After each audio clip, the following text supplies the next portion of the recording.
गांव और शहर की तुलना। गांव में रहने वालों की भी ज़िंदगी कैसी होती है। दिन भर काम काम करके गुज़र जाता है। ना कहीं घूमने जा सकते हैं, ना ही अच्छी चीज़ों का उपयोग कर सकते हैं। ये बात पुष्कर अपने पिता रघुवीर से कहता है। पुष्कर: पापा, हम भी शहर में रहते। वहाँ की ऊंची ऊंची इमारतें, सुबह उठने से लेकर शाम को सोने तक कोई काम नहीं, सिर्फ घूमते फिरते। शहर के बड़े बड़े विद्यालय में पढ़ने जाता। कितनी सुख की ज़िंदगी होती अगर शहर की। मुझे तो शहर में रहना बहुत अच्छा लगता है। रघुवीर: नहीं बेटे, हमारी तो ज़िंदगी हो गई है गांव में रहते हुए। हमें हमारा गांव ही प्यारा है। हमारे गांव में किसी बात की कोई लापरवाही नहीं होती है। गांव के लोग मिलजुल कर रहते हैं। पूरा दिन काम करके पता ही नहीं चलता कब शाम हो जाती है।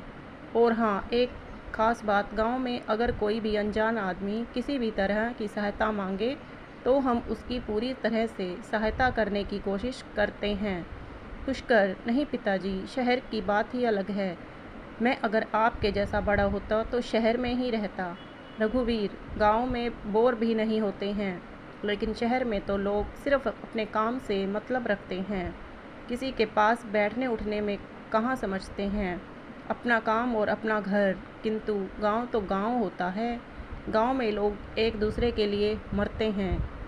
गांव में लोग एक जगह पर मंडली लगा लेते हैं और पुरानी राजा महाराजाओं की कहानियाँ कहने लगते हैं। जिसको जितनी याद है उतनी सुनाता और बाकी के लोग आनंद लेते हुए, मुस्कुराते हुए कहानी के मज़े लेते हैं। और समय का पता ही नहीं चलता, कब रात की 10 बज जाती हैं। बात करते करते काफ़ी समय हो गया, रात हो चुकी थी। दोनों सो गए, लेकिन सोने के बाद भी पुष्कर को तो वो ही शहर के सपने आते रहते। सपनों में भी शहर में घूमता, बाज़ार में तरह तरह की वस्तुएं देखता। इतने में सुबह हो जाती और दोनों उठकर नहा धोकर खाना खाकर फिर वही काम।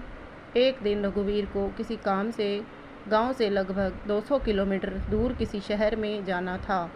उसने सोचा कि ट्रेन से जाने में अच्छा रहेगा, तो उसने ट्रेन से जाना उचित समझा। जब पुष्कर को पता चला तो उसने भी साथ जाने की ठानी और सोचने लगा कि ट्रेन से तो शहर का नज़ारा भी देखने को मिलेगा। ट्रेन की यात्रा के विचार मात्र से सामान्य आदमी कल्पना और विचारों की दुनिया में खो जाता है।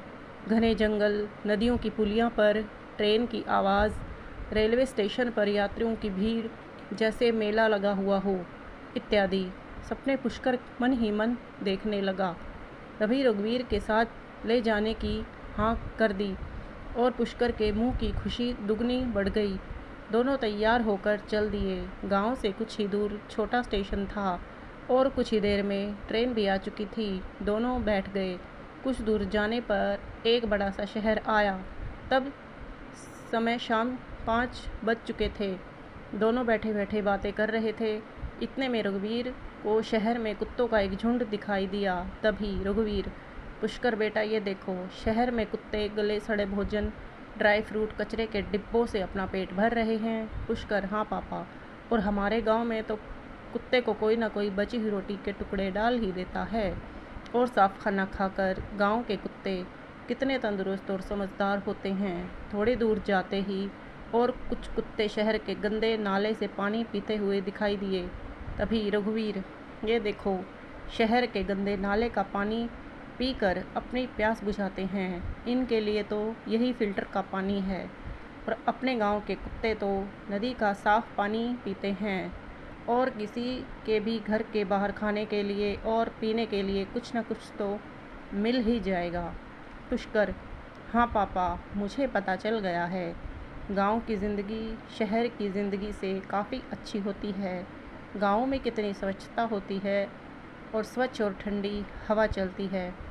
तो फ्रेंड्स, आपको कौन सी अच्छी लाइफ लगती है, शहर की या गांव की? हमें कमेंट में ज़रूर बताएं। और इसी तरह की इंटरेस्टिंग स्टोरीज़ पढ़ने के लिए चैनल को ज़रूर सब्सक्राइब करें। धन्यवाद।